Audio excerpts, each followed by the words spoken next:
pretty much anything else. They need the compromised Schiff's approval for everything.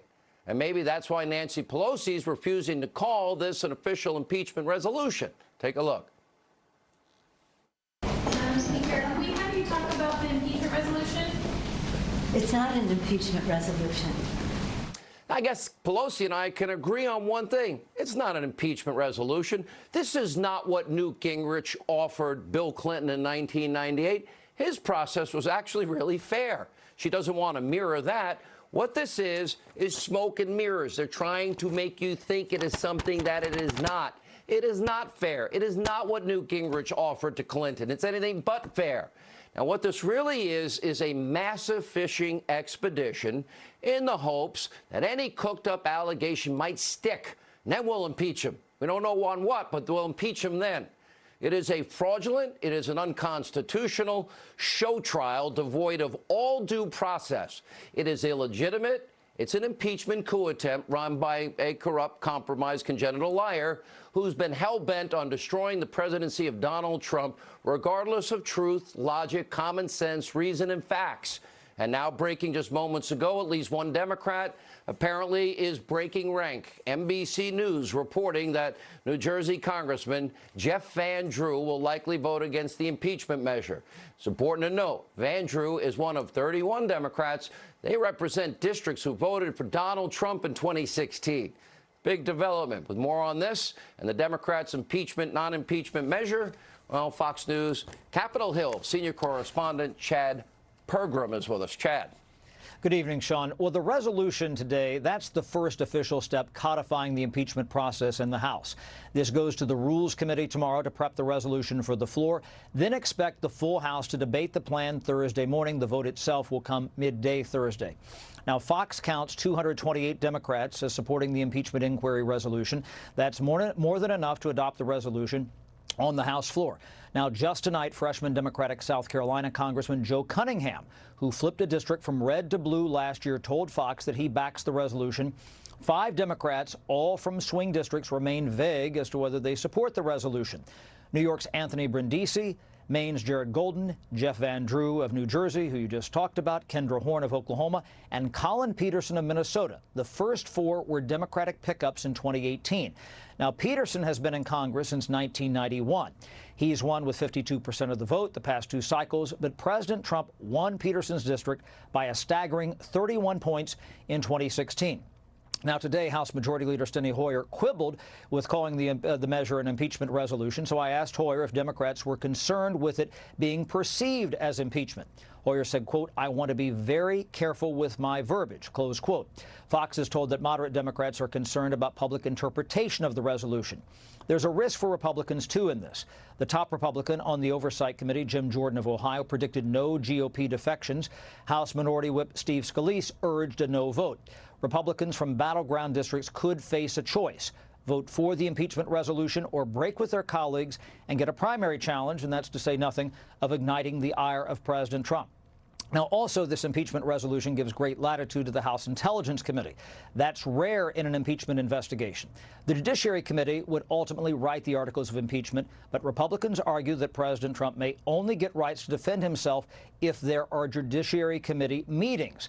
Now, in the last presidential impeachment, the House Judiciary Committee heard from independent counsel Ken Starr. They heard him make his case against President Clinton on November 19, 1998. Then Clinton's attorney David Kendall got to question Starr in the committee itself. Now, it's unclear, Sean, if President Trump's counsel will get the opportunity to pose similar questions in this scenario. Back to you. All right, Chad in Washington, thank you. This is just one more dirty political tactic to smear the president. The kind of legal purgatory, if you will, where Democrats can pretend they're holding an official and fair proceeding without affording any rights to the president or to Republicans. Look at your screen.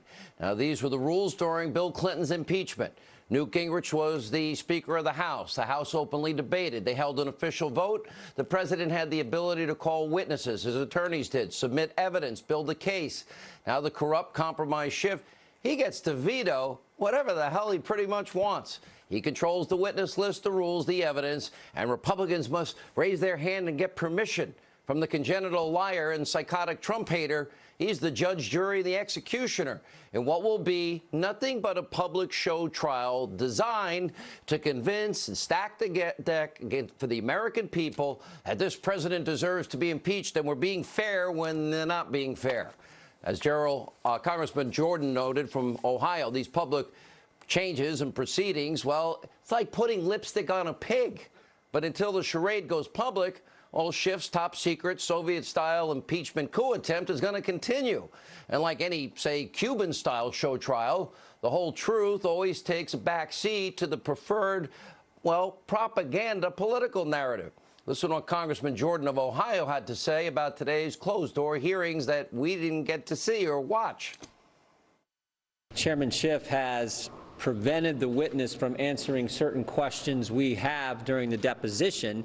You know, one of the things you do in these depositions is you ask the basics. Who, what, when, where, why. You ask those questions. When we asked the whistleblower who he spoke to after important events in July, Adam Schiff says, no, we're not going to let him answer that question. This is not classified. He tells us that. The witness has their counsel there, their lawyer there. They don't need Adam Schiff being chairman and lawyer. But that's in effect what happened today. Now, Schiff wouldn't even allow a witness today to answer Republicans' questions. Of course. Well, if Schiff has his way, no Republican would even be at the hearing. In fact, Democrats have started to double book important hearings to prevent Republican lawmakers from being present as the witch hunt is unfolding.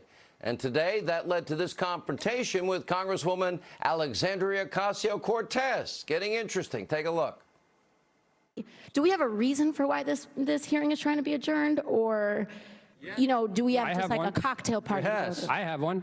I have a really easy one. I want to California. participate in this hearing, but I also feel the need to be in the SCIF because we're only one of 3 committees that's allowed to be in the room. I can do a lot of things.